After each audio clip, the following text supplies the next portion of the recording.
Hello mga boss, ano yung dapat nyong gawin para hindi kayo magkamali at di masayang yung pagiging free-to-play player nyo at maganda yung magiging progress nyo dito sa ating game. Okay, so di na natin papatagalin, wala nang intro-intro mga boss. So unahin na natin itong Homon guys. Okay, so kung farmer kayo at or hindi naman kayo PvP oriented, mas okay na magkaroon kayo ng HP recovery in battle, defense power plus attack power guys. Okay? So, yun agad ang ikakrap nyo. So, tulad nito mga boss, no? So, yun lang yung kinakrap ko. So, tulad nito, Joy 1.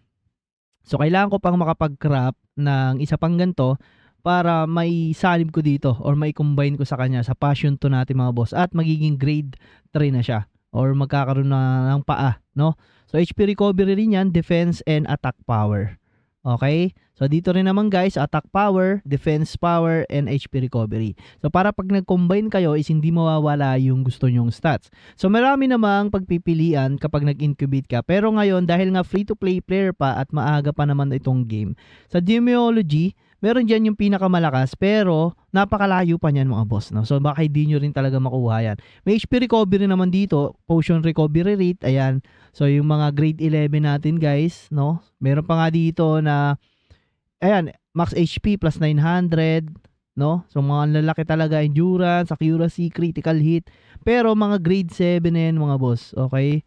So, MP recovery in battle plus 9. So, yan yung mga tinitignan. Okay? So, tayo, dahil nga semi-free to play player tayo, dahil meron naman, bumili tayo ng mount, guys. So, hindi tayo talaga totally free to play. No? Kapag nagkakarap ako, is hindi na sayang. So, actually, inulit ko na tong character natin na to, guys. Okay, kaya talaga nagpapa-level tayo ulit kasi sayang yung nag-progress tayo ng level 68 na bow type na character pero marami akong maling ginawa, no? So sayang mga boss. Kasi mahirap i-farm yung home nun guys. Okay? Mahirap i-farm to yung pang-craft sa kanya. Itong mga to. Medyo mahirap yan i-farm guys. Meron mga free, pero pag nagkamali ka na, medyo matatagalan ka nang mag-progress mga boss. Okay? And then next natin yung mounts naman. No? Kung mas maganda makapag-crop kayo ng mga mounts. Okay? So yan, ito yung mounts natin. Kasi meron yan ditong own effect. Ayan, so may MP recovery naman to. No? Kapag nagka-ano ka dyan, grade 4. Ayan, MP recovery in battle plus 20. Up to 25. So, malaking bagay yan. Pagdating naman sa mga stats, so mas maganda, may HP recovery din yung mga item nyo. So far, wala pa naman. Kasi bago pa lang to character natin at di pa tayo nagta-trial. No? So, kuha kayo ng mga item na merong recovery. No? So, pwede kayo maghanap. Kung blue pa lang yung kaya nyo, mga boss, pwede kayo maghanap dito. No? So, cloth armor. Ayan, bawa yung mga yan. Ito, wala pa kasing mga ano eh. Di pa siya naka-appraise. So, leather. Search option natin, ayan. Okay, so wala pa tong mga option, no? So, rare lang natin. Kung rare lang yung kaya nyo mga boss, ayan, 120. Okay, melee, ayan. Potion recovery rate, ayan. Mga patapon na item yan, pero magagamit yan pag nag-farm kayo, guys, dahil nga sa HP recovery. Okay? So, di pa tayo nagtatrial, di ko muna iniintindihan. Nagpapalevel lang muna tayo.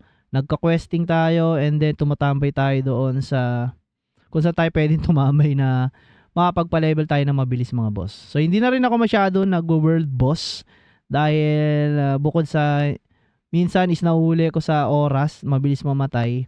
Isayang pa yung pagpunta ko doon kapag na-deads ka dito sa part 2 or sa imbis na nagpapa-level ka na mga boss. Okay?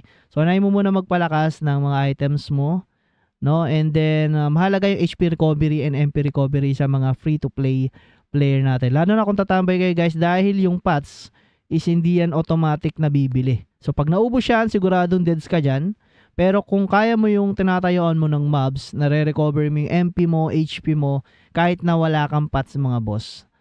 No? So malaking bagay yun. Mas tatagal ka. Parang times 2, no? Yung 1,000 mo kung 8 hours yun, parang magiging 12 to 14 hours ka na nakatayo doon nang hindi ka masyado nagpapats. Okay? Saka wag nyo munang masyadong iwa 100%, no? Maganda yung mga 80 or 90. Ayan, so para hindi siya pats ng pats. Lalo na kung mataas na yung HP recovery nyo and potion recovery mga boss. Okay? So, yun tips ko para sa mga free-to-play player natin. Kung mag-start all over kayo guys. Although huli na to, no, hindi na tayo nakakapag-farm. Pero nakapag-farm pa rin tayo dito sa server natin ng 700 Dias. Okay, dahil nakakuha tayo ng mga blue, may mga bumibili pa rin talaga ng blue. Siyempre para sa mga alts nila, no? So alam din nila mag-appraise. And then magbebenta, magre-resell yan, no? So sana lang hindi mawala yung mga whales at may mga bumibili ng items natin sa market. Okay? So yun lang muna, Potski po. Maraming salamat. Peace out.